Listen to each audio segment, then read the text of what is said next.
Na, klausimas, kuo mes buvom įdomus vikingų pasaulyje, tiesą pasakius, tikslaus atsakymų jam ir nėra. Dauguma istorikų tai domino, yra įvairių variantų. Demografinis šuolis, plėšikavimas, turtai. Lengviau istorikui turbūt atsakyti, kada ir kaip tas vyko. Ir iš to jau galima bandyti svarstyti, kuo mes buvom įdomus.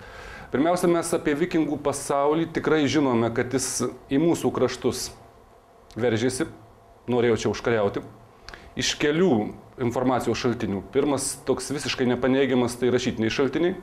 Jos būtų galima įskaidyti į dvi dalis – vikingų sagos, runų įrašai, na ir truputėlį vėlesniais laikais atpasakoma apie vikingus. Bet tai yra tokie daugiau šalutiniai duomenys, nes tiesmukiškai vėlgi nėra atsakymo, ko čia juos domino. Visiškai aiškus atsakymas, kad jie čia buvo ir galim spręsti, dėl ko jie čia buvo, archeologiniai duomenys.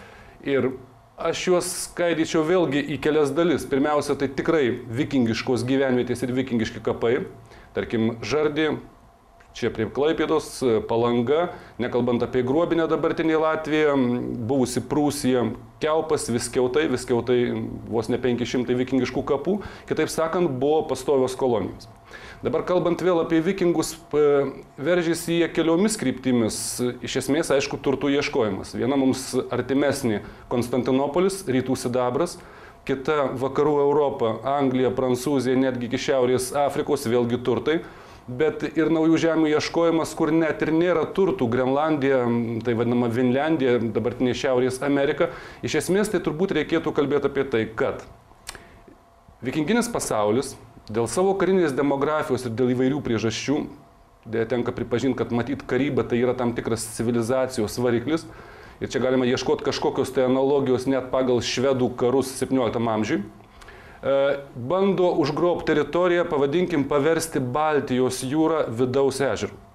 Iš kitos pusės tai yra teritorija, kurią valdant galima įkurti savo pastovias kolonijas ir užtikrinti tranzitą link Rusijos, link Konstantinopolio, šiuo atveju žymiai svarbesnė turbūt būtų rytų kraštai ir Bizantija.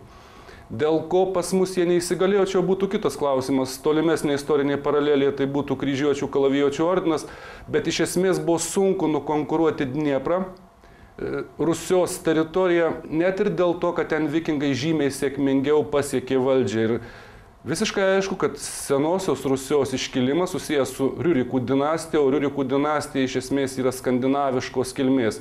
Čia galima tik tai iš vienos pusės ir pasidžiaugti, kad baltų jie neįveikė. Baltai buvo pernelyg matyt galingos gentys, bet pastovios kolonijos buvo, mes virėme tame pačiame Europos tautų judėjimo katile.